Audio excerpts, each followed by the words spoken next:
Hello everybody, welcome back to my channel. This is Kate.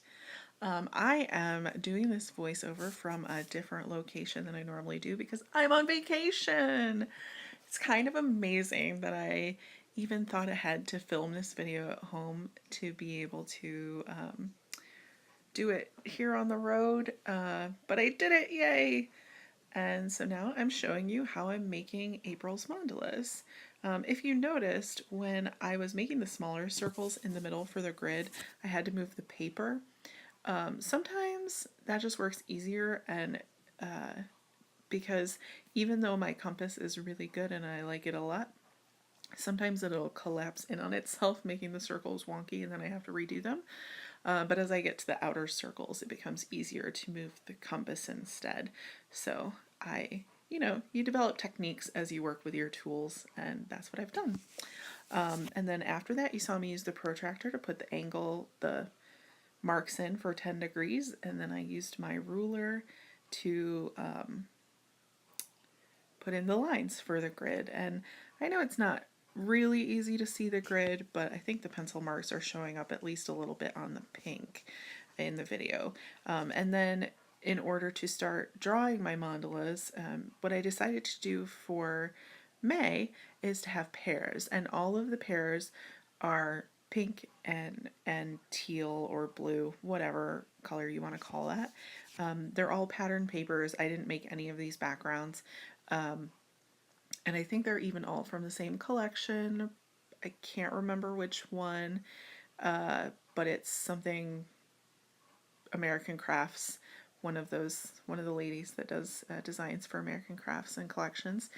And then so I've made pairs and they're connected, like they have the same grid. They start out with the same grid, and some of the patterns overlap. Like as you can see, this pattern that I'm doing now overlaps between both, but then there are also parts that don't overlap. Like sometimes they're coordinated, sometimes they are similar, sometimes it's the same pattern in different grid portion, but the two mandalas end up being related but not the same, which has actually been really a fun thing to do. And I think I might try it again later in the year with more colorful paper. I think the one thing about this month that's getting to me is the not using my own backgrounds. Like I really have been enjoying making my own backgrounds, and working again with pattern paper is kind of a letdown. Not gonna lie. I mean, not that I don't think it's pretty, but I'm just kind of like, whatever. And it's really thin paper too, which don't get me started about erasing. Anyway, as you can see, I've been using shades of gray, and that's all I've been using all month. I just have the pens in my pen bag and I take it with me. I have 5 shades of gray thick markers, like what I'm using right now is Stabilo 88. And I have 3 shades of gray thin fine liners, Stabilo 68s. Yeah, I think that's how it works. I really like the Stabilo pens, and I've had them for a couple of years. I use them pretty consistently and they still have ink, which is amazing, especially with these gray ones because I use them a lot. I really enjoy doing shades of gray, especially in mandalas on some pattern papers, and so that's been really cool how consistent and inky they've been for a really long time. Even though sometimes I'd like to buy new art supplies, I really appreciate when they last, when some of them last. Okay, and here is where I start. So you see that I did 3 sections, exactly the same on the 2 mandalas, but this is when I start to separate out the designs. And so I'm only working on the pink right now. And part of that is to show you how I've been working on the mandalas. Like, I always have them taped down together when I'm working on them, just so I can still see what's going on with both. But I am still doing one a day. So even though I'm doing some portions on both cards on the first day of the pair, I then only work on the the day that I'm working on. So like this pink one was Fridays, Friday, May Friday, May 11th. And so I only worked on this pink one for a while. I didn't do anything on the blue until I was done with this pink. I did film this all at the same time just because I was prepping to travel and I wanted to make sure I had my mandalas done on the days that I was going to be traveling. So I just did them ahead. I didn't I didn't try to like figure out how I could do these two on the road because I knew I was going to be in the car for 10 hours one day and I didn't want to have to then get out of my car, finally be with friends I haven't seen in a year and a half and be like, well, but wait, I have to do this thing. I am going to do one. Like, it's not as if I don't do art when I'm around my friends or can't do that. But I didn't want my first night after a year and a half of not seeing them to be like, I gotta spend 45 minutes doing this thing, especially since they have wonderful children that I like hanging out with, and of course they have to go to bed earlier than the rest of us, and so I wanted to have plenty of time to spend with them. And I guess I lied a little bit earlier because I was filming this all at the same time, I did start to kind of like wander over to the blue occasionally and do a pattern if I had an inspiration that I knew was going to be coordinated. But you know what? The daily art is for the practice. It's there. No one is paying me to do this. No one, like, I am doing this for my own enjoyment. So I will do it however works for me. And I encourage you to do the same. I really haven't been talking about what I'm doing on the page at all.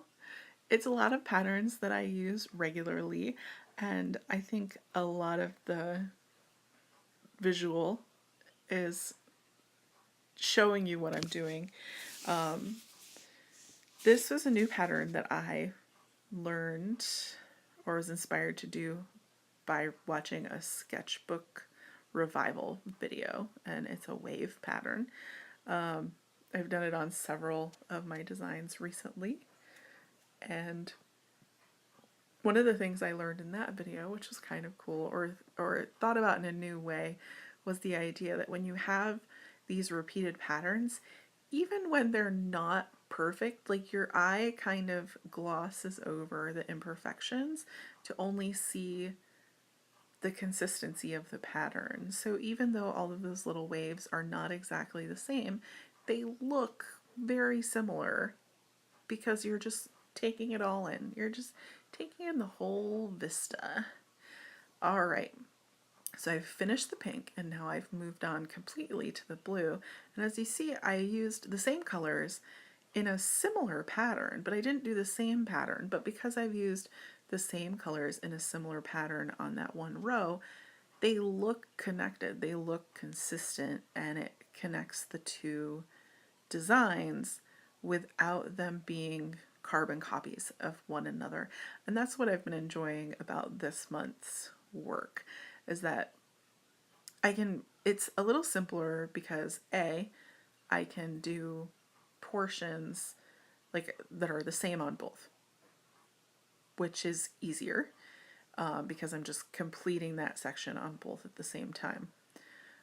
So there's a little less thought, if you will, that I have to do. I don't have to think through as many patterns. But even when I am doing different patterns on the two, sometimes they're related in some way, so there's still a little bit less thought that goes into it. Like those wave patterns I just did, they're different from the ones on the pink side, but they're related, they're similar, and so they give a consistent connected feel without me having to think too much about it. Because sometimes You just need not to think. You just need to enjoy the process. And that's what I was doing. And here again, I use the gray markers to create a gradient. And it was really easy. I enjoyed that. I think that is actually one of my favorite parts of this whole design. It is one of the absolutely simplest parts. And then I get to making some dots, just filling in a little more space that I didn't want empty, adding some flourishes, doing some circles out here. Sometimes doing half a pattern when I get to the edges is a little annoying, but it works out. And there I am, done, and I'm going to erase, and I have to be really careful erasing on these papers because, as you can see, they get bent, and then it's hard to unbend them. Also, this paper, the eraser, takes off some of the color, which is why you see pink and blue eraser shavings there. Okay, almost done. And there we go. Here. Oh, I have to move them around and look to get all of the pencil and still I miss sometimes. And there it is, all done. And then I put the dates on them, May 11th, May 12th. Yesterday was May 12th. I'm recording this voiceover on May 13th. Thank you so much for joining me. I hope you enjoyed this video. If you have any questions, put them down below and I'll give you an answer. And if you'd like to see my daily art postings, check me out over on Instagram @Cagelio. Have a great day and thanks for stopping by.